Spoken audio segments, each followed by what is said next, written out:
ராமகிருஷ்ணா மாணவர் இல்லத்தில் solar dish மூலம் சூரிய ஒளியை பயன்படுத்தி நாளொன்றுக்கு 700 மாணவர்களுக்கு நீராவி சமையல் செய்து எல்பிஜி எரிவாயு பயன்பாட்டை மிச்சப்படுத்தி வருகின்றனர்.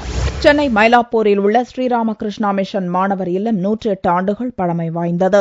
இங்கு ஆதரவற்ற ஏழை மாணவர்களுக்கு கல்வி, உணவு, உறைவிடம் இலவசமாக வழங்கப்பட்டு வருகிறது. இந்த இல்லத்தில் 700க்கும் மேற்பட்ட மாணவர்கள் தங்கி தொழில் மற்றும் பள்ளி படிப்பை கற்று வருகின்றனர். இவர்களுக்கு தினமும் காலை, மதியம், மாலை, இரவு என 4 வேளை உணவு சமைக்கப்படுகிறது. இதற்காக மாதத்திற்கு 85 எல்பிஜி கேஸ் சிலிண்டர்கள் பயன்படுத்தப்படுவதாகவும் இதன் மூலம் மாதத்திற்கு 70,000 ஆண்டுக்கு 8 லட்சம் ரூபாய் வரையும் செலவாகிறது. தற்போது இதற்கு பதிலாக எரிவாயுவிற்கு மாற்றாக சூரிய ஒளியை பயன்படுத்தி நவீன முறையில் நீராவியின் மூலம் சமையல் செய்து வருகின்றனர். இதற்காக ஸ்ரீராமகிருஷ்ணா மிஷன் இல்லத்தின் மேல் தளத்தில் மத்திய அரசின் மானிய உதவியுடன் 27 லட்சம் ரூபாய் செலவில் 104 சதுர மீட்டர் அளவில் சோலார் டிஷ் அமைக்கப்பட்டுள்ளது. இதன் மூலம் சூரிய ஒளியிலிருந்து பெறப்படும் வெப்பத்தினை டிஷ் மீது அமைக்கப்பட்டுள்ள வெப்ப வாங்கியில் குவிக்கப்பட்டு ரிவர்ஸ் ஆஸ்மாசிஸ் முறையில் சுத்தப்படுத்தப்பட்ட நீரை சூடாக்கி அங்கிருந்து வரும் நீராவியை கொண்டு தினமும் 700 பேருக்கு 4 வேளை உணவுகள் சமைக்கப்படுவதாக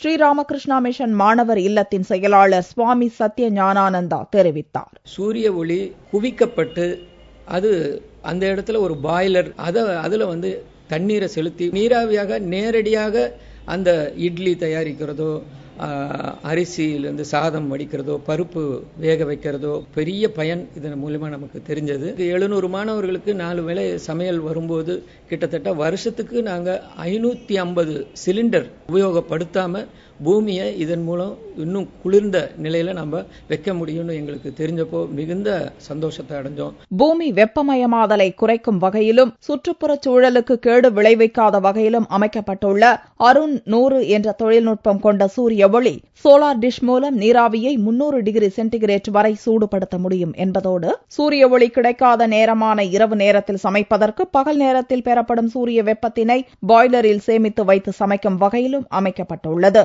சூரியன் உதிக்கும் திசையிலிருந்து அஸ்தமிக்கும் திசை வரை சூரியன் இருக்கும் திசைக்கு ஏற்றாற்போல் சூரியகாந்தி பூவினை போன்று தானாகவே நகரும் வகையில் இந்த சூரிய ஒளி சோலார் டிஷ் நவீன முறையில் வடிவமைக்கப்பட்டுள்ளது. சூரிய ஒளி பூமி வெப்ப உண்டாக்குறதையே அதையே நம்ம உபயோகிச்சு நம்ம சமையலுக்கான எரிபொருளாக பண்ண முடியுங்கும் போது அது எங்களுக்கு மிகுந்த ஆர்வத்தை கொடுத்தது. ஏன்னா அதனால பூமி வெப்பமயமாதல நம்ம தடுக்கிறோம். சமைப்பதற்கு மட்டுமின்றி சமையற்கூடங்கள், உணவருந்தும் கூடங்களுக்கு தேவையான மின்சாரத்தையும் புதுப்பிக்கத்தக்க எரிசக்தி முறையில் காற்றாலை மூலம் நாள் ஒன்றுக்கு 550 வாட் மின்சாரமும், சோலார் மூலம் நாள் ஒன்றுக்கு 25 யூனிட் வரை மின்சாரம் தயாரித்து உபயோகப்படுத்துகின்றனர். இந்த நவீன சூரிய ஒளி சோலார் டிஷ் நிறுவிய நாளிலிருந்து 30 ஆண்டுகள் வரை பயன்பாட்டில் இருக்கும். இயற்கையான முறையில் கிடைக்கும் சூரிய ஒளியை கொண்டு நவீன முறையில் சமையல் செய்து வரும் ஸ்ரீராமகிருஷ்ணா மிஷன் மாணவர் இல்லத்தினை பாராட்டுவதோடு இனிவரும் காலங்களில் நாமும் சூரிய ஆற்றலை பயன் தரும் வகையில் பயன்படுத்த சபதம் ஏற்போம்.